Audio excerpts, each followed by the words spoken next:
Yeah, looks like this coming weekend, we've been watching this data. It looks like we could be in for a second weekend with some big time heat across the area. Absolutely. Those upper 90s and maybe even some triple digits for actual air temperatures, Wes.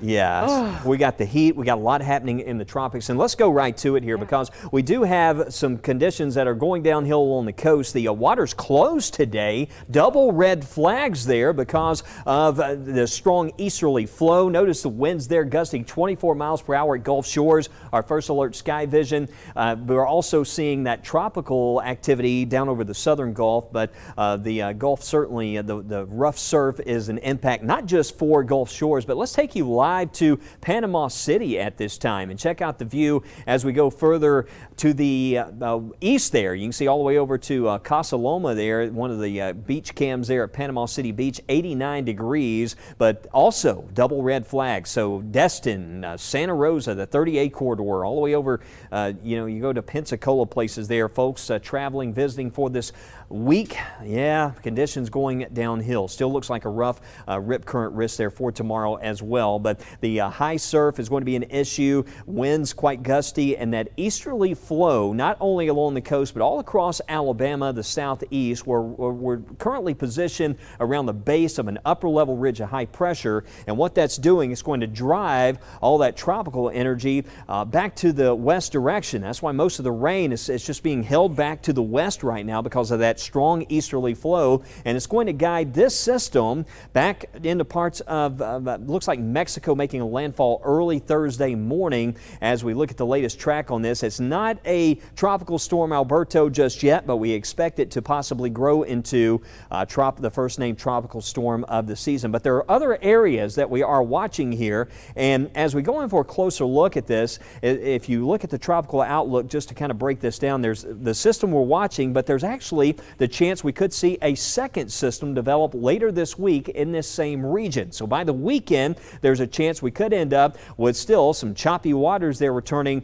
down along coastal areas, and then the next week we could see a system that moves back closer to the east coast. So certainly one of the next big things we're watching there with respect to the tropics as those systems gradually become better organized over the next 5 to 7 days, but not a drop of rain for us right now. And all the wet weather I mentioned, it's back to the west here, you can see, but we still have some clouds around, and that will be a story over the next couple of days that should help us out with those comfort levels. Right now, tropical storm warnings are in effect from northern Mexico coastline all the way across the border.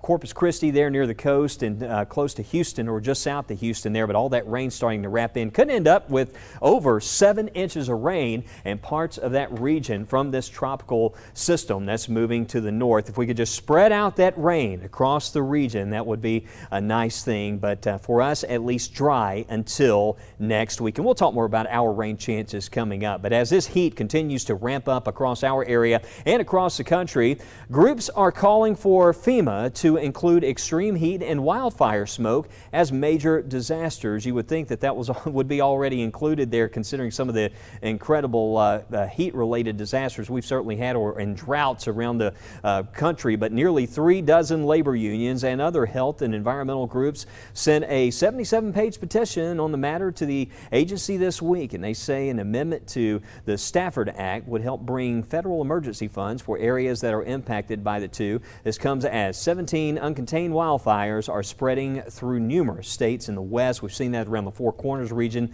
and other parts of the country are also of course in the midst of this major heat wave that's been happening. And with this heat, households and businesses may want to think about how this extreme heat could impact their finances. And Karen Kafa is in Washington right now with a look at some of those numbers and ways households can safely cut those costs. Extreme heat is becoming more frequent and more costly. We would never think about planning for wildfire season or hurricane season just during those seasons. Ashley Ward of the Duke University Heat Policy Innovation Hub says that these punishing heat waves make it more expensive to cool a home. When temperatures overnight don't fall below 75 degrees, for example, It doesn't give the body or any living thing or our energy systems time to recover from that daytime exposure. David Tinsley, senior economist for the Bank of America Institute, says their analysis found higher average temperatures boosting consumers' average monthly utility payments by 23% since 2019. All the data is suggesting that these heat waves are hotter and are lasting longer. And so when that occurs, people have to turn up their aircon and leave it on longer, and that's adding to cost. There's a burden on businesses, too. In a 2023 report, the U.S. Congress Joint Economic Committee cited data pointing to more than 2.5 billion hours of lost labor across certain sectors like agriculture, construction, and manufacturing. These extremes of heat are really impactful. So it does have a somewhat depressing effect on the overall economy. Extreme heat can also disrupt the airline industry. When air is hot and less dense, planes need less weight or more runway for takeoff. That can lead to bumped passengers or baggage or canceled flights. In Washington, I'm Karen Kafa. And across the country now, thousands of residents in New Mexico evacuating from their homes due to a growing wildfire. It's being called the South Fork Fire, and it has already burned nearly 14,000 acres as of this morning. A second fire called the Salt Fire has burned about 3,000 acres and continues to grow. A New Mexico forestry spokesman says multiple structures are under threat and some have already been lost. One community member, talks about how devastating this experience is. It's devastating, people they're losing their homes right now. Not just them, residents on the tribe, but everybody doesn't have the means to pick up and start all over again tomorrow, It's kind of scary and really sad. Parts of the state have been in extreme drought for close to a year, making it easier for those wildfires to break out. And in California, fire crews are focusing on how winds will impact the direction and size of wildfires near Los Angeles. Take a look at helicopters swooping in to fight the flames. According to the latest update from CAL FIRE, the Post Fire has burned more than 15,000 acres and is 24% contained. It all started when a massive brush fire broke out near the community of Gorman in northern Los Angeles County on Saturday afternoon. By Sunday night, the fire spread north into Ventura County. But in 30 seconds, we take a quick look at your forecast as well as take you to the tropics with meteorologist Matt Daniel. Don't go anywhere. You're watching First Alert Weather Extra. We'll be right back.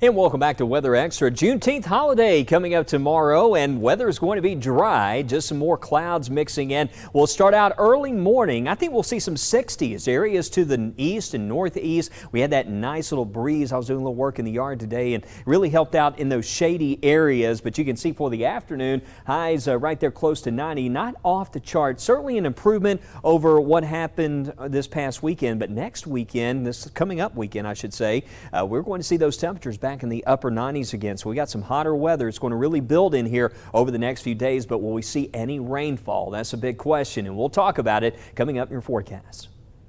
We sure will, so stay with us. Wes will have the full 7-day forecast in just a bit. But while we track the potential development of Tropical Cyclone 1, meteorologist Matt Daniel joins us now with an in-depth explanation on how tropical systems form.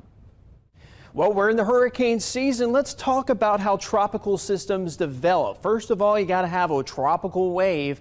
And once it establishes a closed low and winds are up to about 25 to 35 miles per hour, they will classify that as a tropical depression. So that's usually just see those storms building around the main surface.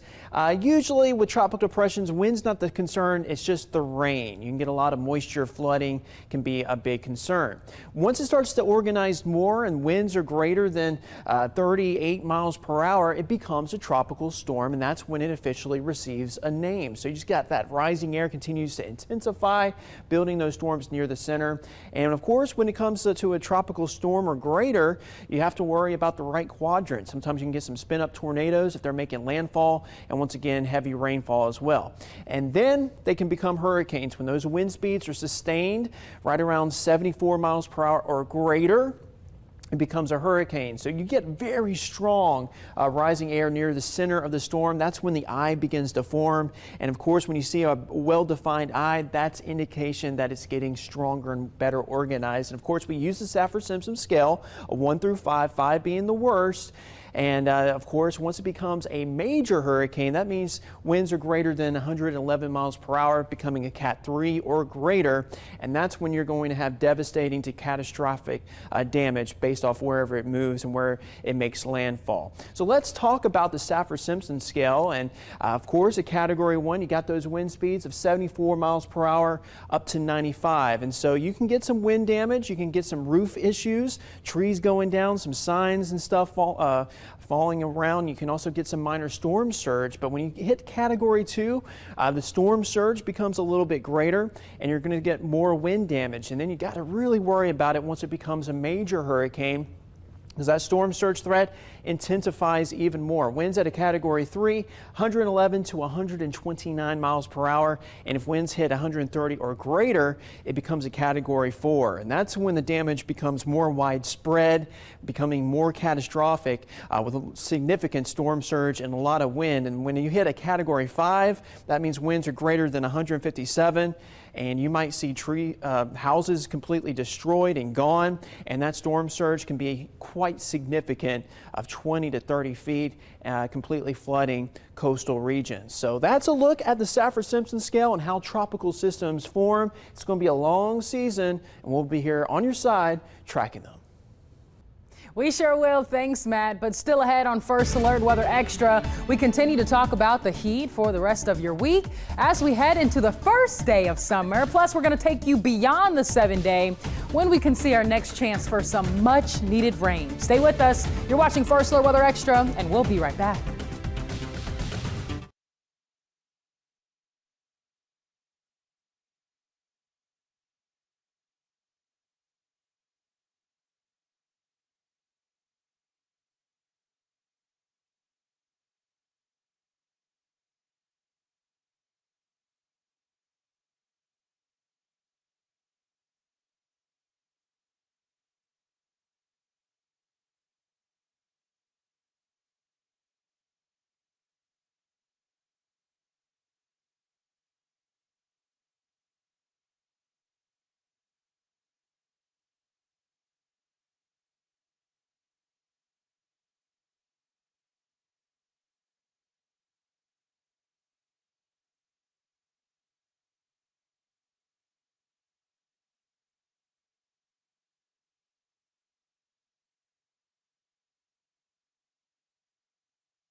And welcome back into Weather Extra. Mostly cloudy out there. Looks like we may have a little bit of rain trying to develop, but that's not happening for today. If you're thinking, should I water the garden? Go ahead and do so. You can see there 88 degrees, a lot of clouds, but no rain falling in Birmingham at this time or West Alabama, East Alabama.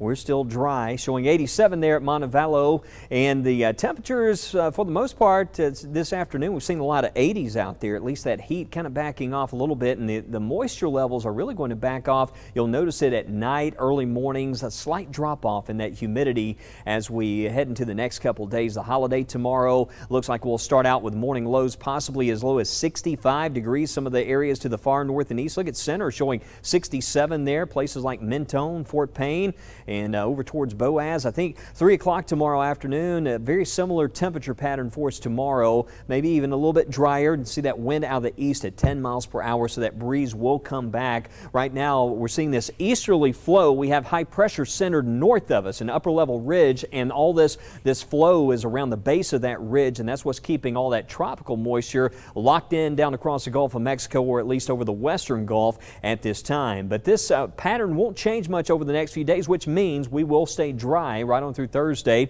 starting out with mid to upper 60s again Thursday morning. Notice even a little bit cooler there early Thursday morning. Notice Ashland 67, some of those 60s back in towards Pell City, Trussville. So we want to tackle the yard work on Thursday. Get out there early. Nice morning to kick things off, but that heat comes back in a hurry. In fact, Thursday afternoon's the official arrival of the summer season, and you can see we're back in the low 90s, places like Tuscaloosa, Birmingham, Bessemer, Jasper, back into Alabaster, but another dry day there. Again, Thursday, dry weather Friday, and dry weather continues on Saturday. But I mentioned you can kind of see how these arrows, they symbolize that broad flow out the east direction. It's really churning up the water again along the coastal areas. But notice that low pressure system we're watching that could become Tropical Storm Alberto. A lot of that moisture is going to be north of that center, is going to move in across Texas. They have tropical storm warnings going into effect there. Could see over 7 inches of rain in some locations there. But as this system moves by, now seeing indications by the weekend, another system could take shape there across the southwest Gulf. So we'll have to watch for that later on in the week. But for now, and at least through Saturday, again, dry weather. We'll start to see those afternoon storms coming back early next week, which means some nice weather for Major League Baseball coming up this week out at Rickwood Field. And got some games happening, a game happening right now, in fact. And we're going to check back in with Rickwood Field later on tonight, but the weather conditions certainly cooperating with that game happening this week. And Saturday, dry. Notice we have a 40% chance of rain coming back Monday and Tuesday. Highs back in the upper 90s this weekend, but the rain chances start to ramp up just in time by early next week. And right now I want to go to Tania. And Tania, you were looking at some of the rainfall projections here, and it looks like finally a few isolated storms on Sunday, but it's back to the afternoon storms, but at least a greater coverage. Yeah, listen, Wes, we've been so dry for quite a bit now, and I know many of you are getting tired of watering those plants, but as we look at that rain chance breakdown, we're still mostly dry for this week. We could see, like Wes was mentioning, some rain chances as we head into the weekend. More like Sunday, an isolated shower or storm, and we could see some wet weather even around early next week. But let's take you beyond the 7-day. As we look at our 6 to 10 day precipitation outlook across the U.S., it's saying most states could be dealing with above average rainfall from June 24th through June 28th, and that includes us here across central Alabama. So let's look at June 24th through June 28th and see what the rain chances look like and if there's any moisture around in our area. As we bring in the 24th, this is Monday 6 p.m. Notice how we could see some showers, maybe even an isolated storm there on the 24th. We bring in the 25th, early Tuesday morning, still seeing some green on the screen, so some rain could be possible and around for us by Tuesday the 25th. We bring in the 26th, which is a Wednesday. It doesn't look like a washout, but I am still seeing some moisture around us that could bring us an isolated shower or storm. We bring in the 27th, still seeing minimal rain chances, but not completely dry. And as we bring in the 28th, which is a Friday, 6 a.m., seeing a few showers that could be possible in East Alabama. But we do have rain in the forecast in the days ahead. As far as above average, well, that's what it's saying. So some hope is there for us to finally get some moisture across the area. Now, those temperatures, though, as you see here, we could be seeing and dealing with more above average temperatures as we bring in closer to the end of this month, June 24th through June 28th. So the heat isn't going anywhere anytime soon. So that's a look beyond the 7-day. Keep in mind things can and possibly will change, but we'll continue to give you updates as much as possible in the days ahead. But the cleanup process is underway after a tornado caused massive damage in Citrus County, Florida. The powerful storm was caught on camera and destroyed 2 homes over the weekend. Mary O'Connell has the emotional reaction from those homeowners. A powerful storm captured on camera. Oh my God! The whole house is gone. Something that could only leave homeowners feeling helpless. Oh my God, there goes the roof over there. We came out first light this morning. Well, I was devastated, of course. Put a lot of time and effort and a lot of belly laughs at this place. Mitchell Kinney now clinging to memories of what's left of his property after a tornado tore it apart on Sunday. The storm destroyed 2 homes off West Roy Thomas Road near Crystal River. Kinney lives in Orlando but comes here on the weekends. You can see from the cabin across the street, 50 feet from it, we have nothing, and his is still standing. That's how close it can be. It was once a slice of paradise where the families would fish, paddleboard, and boat. The families walked us through the damage with debris and personal belongings scattered everywhere. You know, we got some pictures and it just really didn't capture what it was like to walk through the kitchen, which is now just open. Walker Willis's family owns the other home that was destroyed, sharing with us special moments while they now begin the cleanup process. So many fun memories, you know, bonfires, and you come out here and it's just desolate, really. It's hard to imagine. It's hard to imagine what it was like when it was, you know, fully functioning. We were all here together, and it's hard to imagine how to go back to being that way. The homeowners also no stranger to dealing with storms, but this hit especially hard. Last hurricane that came through, there was 32 inches of water in my place. But as soon as the water recedes, our place dries out, and 24 hours later, I'm back in business. But it's going to be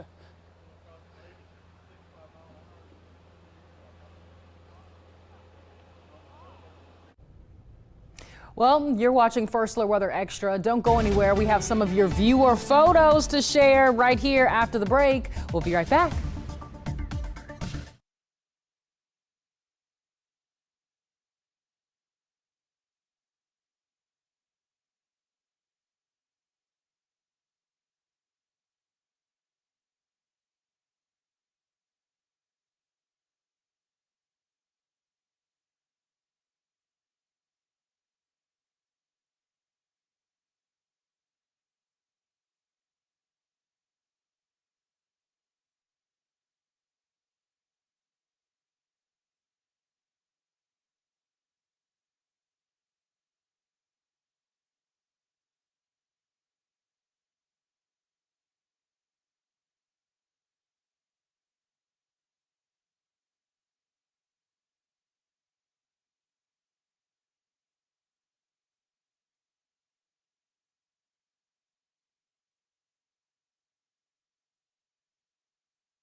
All right, we have some of your beautiful. Wow.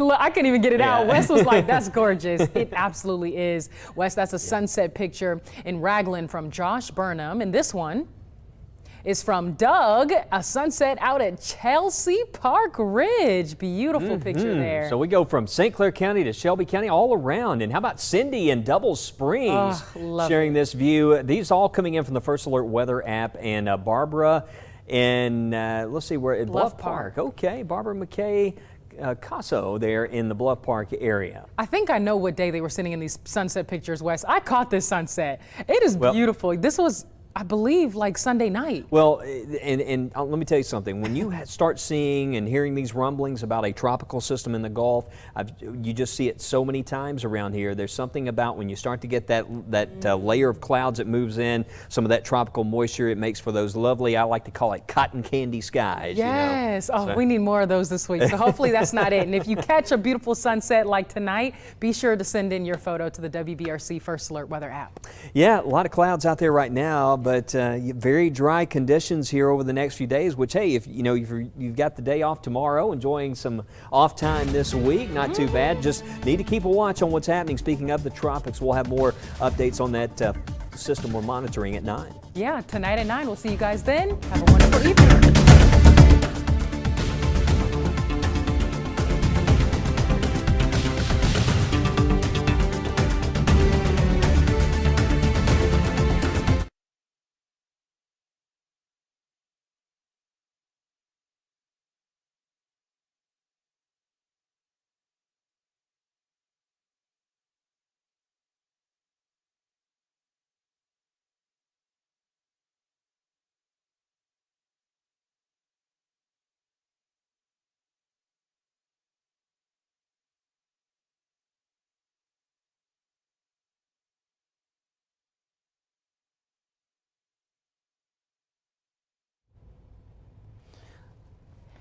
Let's do it. Let's do it.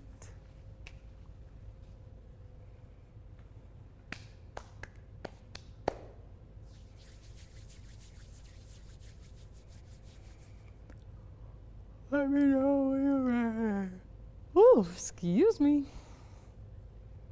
I'm not tired at all. No, but he told me the story. I'm a big fan myself, so. Wait, no, Brittany told me, but Steve was in the room. Yeah. Brittany told me. Steve was in the room, so it made it more lively. But from Brittany's standpoint, okay, let's do it. All right, I'm ready. Here's that 7-day in 3, 2.